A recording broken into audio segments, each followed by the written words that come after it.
Magandang araw po sa inyo. Itago na lamang ninyo ako sa pangalang Rona. Ibabahagi ko lang po sana sa inyo itong kwento ko tungkol sa nangyari sa aking tiyahin na kapatid po ng nanay ko. Hango lang po ito sa ikwinento sa akin ng aking ina dahil dalaga pa po siya nang mangyari ito. Tawagin na lang po natin yung tiyahin ko sa pangalang Tita Genesa. Nangyari yung kwentong ito sa bahagi ng Leyte. Para makatulong sa kanilang mga magulang noon, nagpasya raw si tita na maghanap kaagad ng trabaho nang makapagtapos nga ito ng high school. Noong mga panahong yun kasi, ay nagtatrabaho na rin si mama sa kanilang bayan. Noon na kasing nakapagtapos ng pag-aaral si mama. Kaya't nais rin nga siyang tulungan ni tita. Lalo pa at meron pa silang 3 kapatid na nag-aaral. Walang trabaho yung kanilang ina at hindi rin permanente yung trabaho ng kanilang ama. Kaya alam nitong mahirap yung kanilang sitwasyon. Hindi naman siya pinigilan ng mga magulang nila dahil nga naisip din ng mga ito ang kanilang kalagayan sa buhay. Isa pa raw malaking tulong nga yun kung sakaling dalawa na nga sila ni mama ang nagtatrabaho para sa kanilang pamilya. Naganap nga ng trabaho noon si tita. Yun nga lang, nasa ibang probinsya at medyo may kalayuan sa kanyang pamilya. Ngunit kahit na ganoon, hindi nagpapigil itong si tita. At kahit malayo siya kina mama ay nagpatuloy pa rin po ito sa kanyang pagtatrabaho sa probinsyang iyon. Noong mga unang buwan daw ni tita sa probinsyang yon, naging okay naman daw yung kanyang kalagayan. Naging abala din siya sa kanyang pagtatrabaho noon, kaya't hindi rin siya masyadong nakapagpapadala ng sulat kina mama. Lumipas pa nga yung mga buwan. At minsan sa isang buwan ay nasa 1 o 2 beses lamang daw kung makapagpadala ng sulat itong si tita. Para nga makibalita sa kanilang mga magulang at para na rin sabihin na okay lang naman ito sa kanyang trabaho. Kahit nag-aalala nga yung mga ito, kahit papano ay naiibsan naman daw yun tuwing natatanggap nga nila yung sulat at perang pinapadala ni tita. Hanggang makalipas nga yung mga 6 na buwan. Isang hapon noon, nagulat sina mama noong makita nilang naglalakad sa hindi kalayuan si Tita Genesa. Tinignan pa nga raw ng maigi ni mama kung si tita nga ba yon. At nang makita nga nito yung bag na kanyang dala, ay nakumpirma ngang si tita nga ito. Dali-daling lumabas si mama sa kanilang bahay at sumunod naman daw yung kanyang mga magulang. Dahil sa pananabik nila kay tita, hindi na nga sila nakapaghintay at sinalubong na lamang nila ito. Noong makalapit sila kay tita, ay niyakap nga sila nito at tinulungan nila si tita sa kanyang mga dala. Mabilis rin silang naglakad pabalik ng kanilang bahay. Noong makarating na nga sila sa kanilang bahay, kaagad nga nilang tinanong si tita kung bakit nga ito umuwi nang hindi man lang nagpapasabi sa kanila.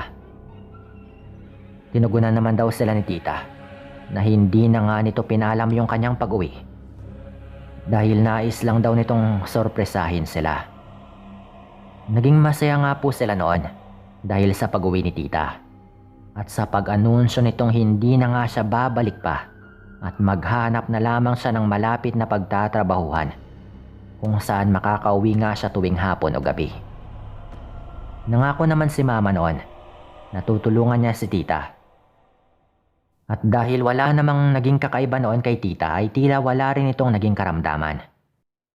Hindi na nga rin nag-isipan ng kung anong bagay tungkol kay tita ang kanyang pamilya. Ngunit makalipas yung mga halos 1 linggo, paunti-unti ay may napapansin si mama kay tita. Isang pagkakataon nga, walang pasok raw noon si mama sa kanyang trabaho. Magkasama silang naiwan ni tita sa kanilang bahay. Nasa eskwelahan din kasi yung kanilang mga kapatid. At meron ding pinuntahan yung kanilang mga magulang. Kaya silang dalawa lamang yung naiwan sa kanilang bahay.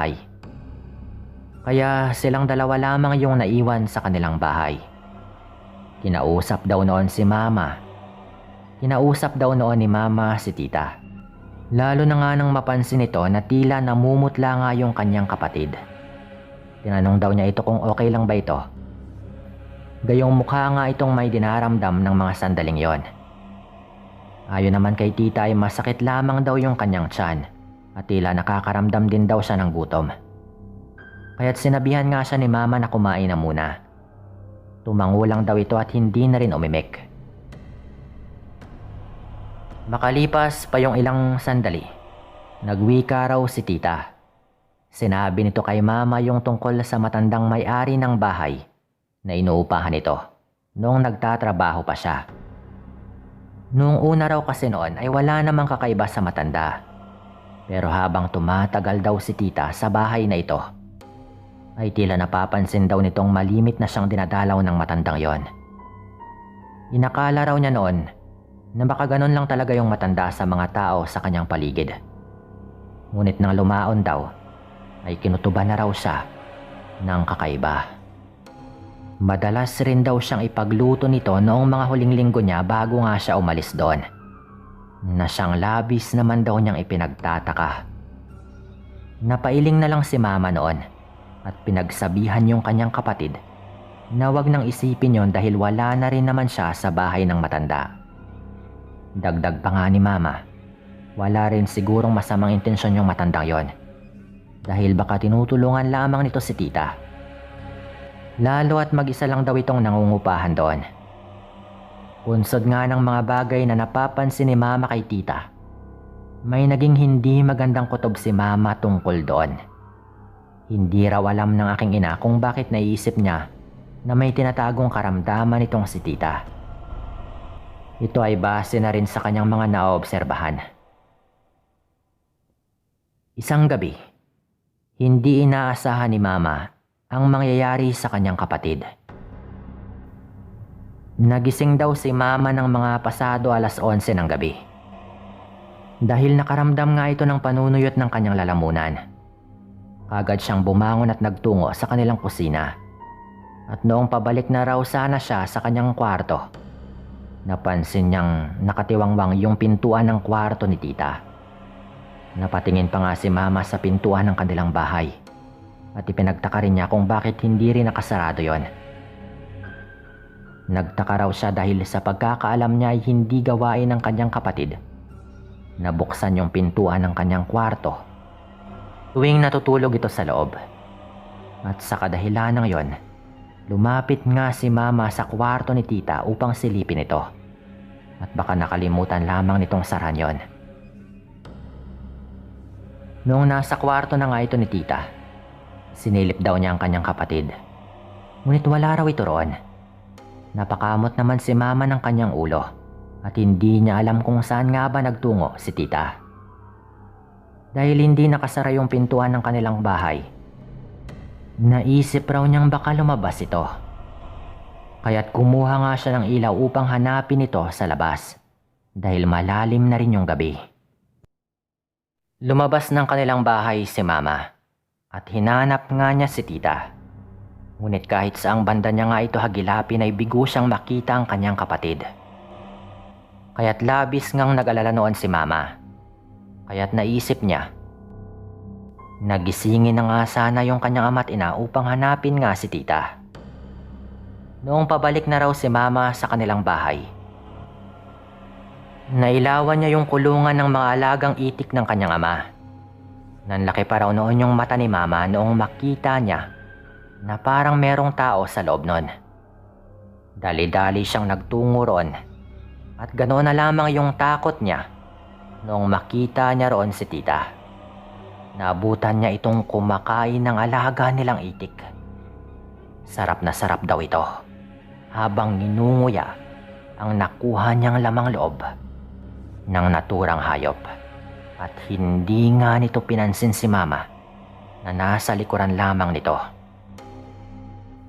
Nung matapos daw itong kumain, binalingan daw niya ng atensyon si Mama. Nahintakutan yung aking ina noon.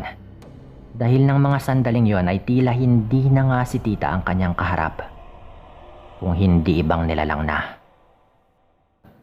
Nakabuhaghag kasi yung mahaba nitong buhok at nanlilisik yung mga mata habang punong-puno ng dugo ang kanyang mukha. Tsaka pati na rin yung suot nitong damit. Napatakbo nga noon si Mama habang napapasigaw dahil bigla raw siyang hinabol ni Tita na parang hindi na nga siya ang kilala nito.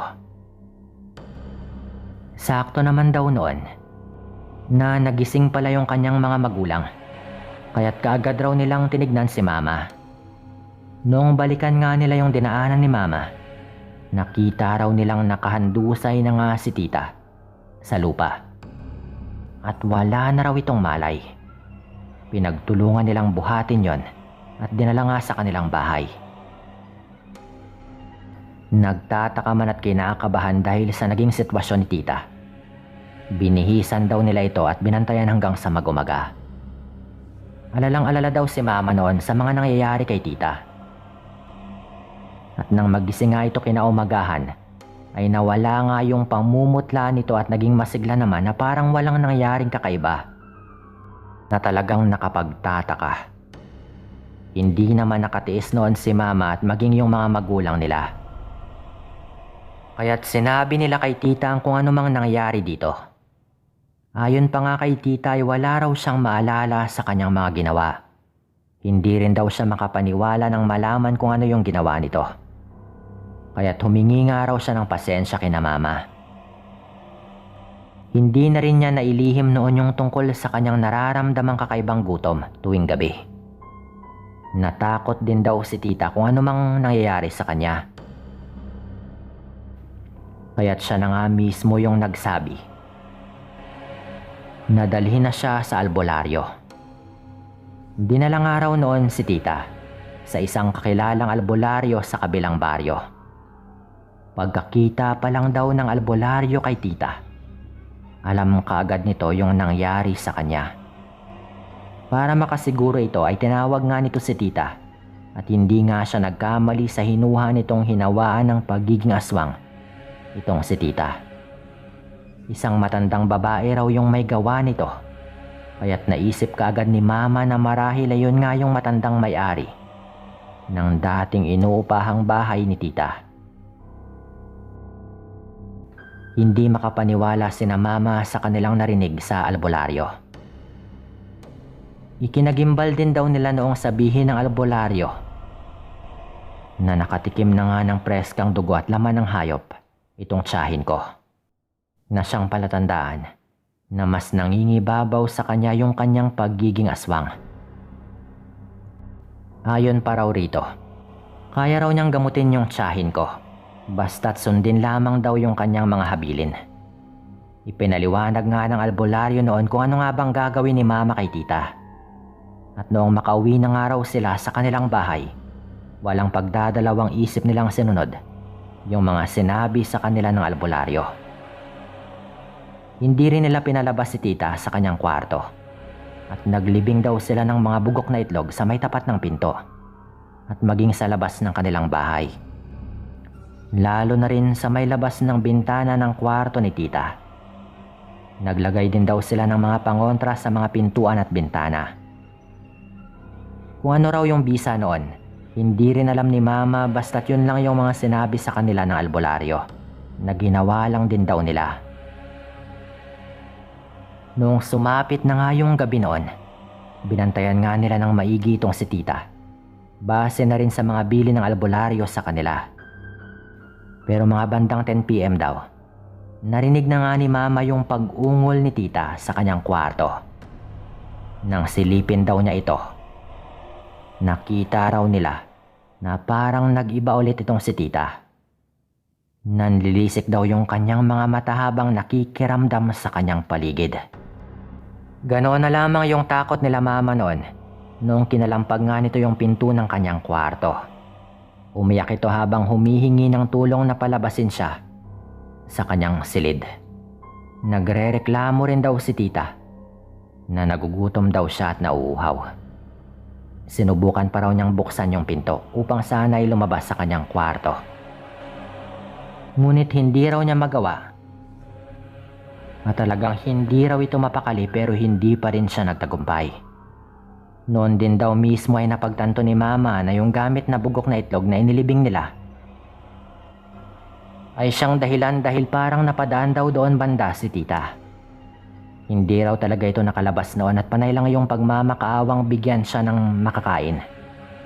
Hindi natulog sina Mama at binantayan lamang nila yung tiyahin ko hanggang sa kumalma ng araw po ito. Naging pabalik-balik din sila sa albularyo dahil sa naging kalagayan ni tita. Ayon pa nga kay Mama, tila nahihirapan din daw na gamutin ng albularyo itong si tita. Gayong sabi raw nito ay tila hindi lang hinawaan si tita dahil posibleng ipinamana nga ng matandang yon yung kanyang pagiging aswang kay tita. Sa paglipas pa raw ng mga araw ay walang naging pagbabago sa kalagayan ni tita. Bagkus ay lumala lang daw ito. At dahil doon ay wala nang ang nagawa noon sina Mama kung hindi yung ikulong ito at ikadena sa kanyang kwarto. Naawa man daw sila dahil nangangayayat ng araw ito. Ngunit wala rin silang magawa dahil ayaw rin namang pakainin ng kanyang mga magulang si tita nang hinihingi nitong laman at dugo ng hayop. Bunsod nga sa lumalalang kalagayan ng pagiging aswang ni tita, siya na raw mismo yung kumitil sa kanyang sariling buhay. Marahil kahit siya na mismo ay nahirapan na rin at tila hindi matanggap yung kanyang naging kapalaran. Isang umaga daw noon ay nakita na lamang nila ito na wala ng buhay. Hindi na sinabi ni Mama sa akin kung paano yung ginawa ni tita dahil mukhang maselan po yung paraan ng kanyang ginawa. Masakit pa rin daw para kila Mama yung kanyang pagkawala. Sinisiri noon ni Mama yung kanyang sarili kung bakit nangyari yon kay tita. Dahil hindi nga niya pinagtuunan ng pansin yung tungkol sa narereklamo nito sa kanyang kapatid. Tungkol nga sa matandang babaeng may-ari ng inuupahan nitong bahay. Sa ngayon po, matagal na panahon na ring wala na si tita. Hanggang sa mga panahong ito, hindi pa rin lubos na nalilimutan ng aking ina yung tungkol sa mga nangyaring yon. Sabi pa nga nito, kung mababalik man daw niya yung panahon, sana ay hindi na lang daw nila pinayagan si tita na magtrabaho ng malayo. Para sana ay hindi nga niya sinapit yung kanyang naging kapalaran. Dito ko na rin po tatapusin ito at maraming salamat po.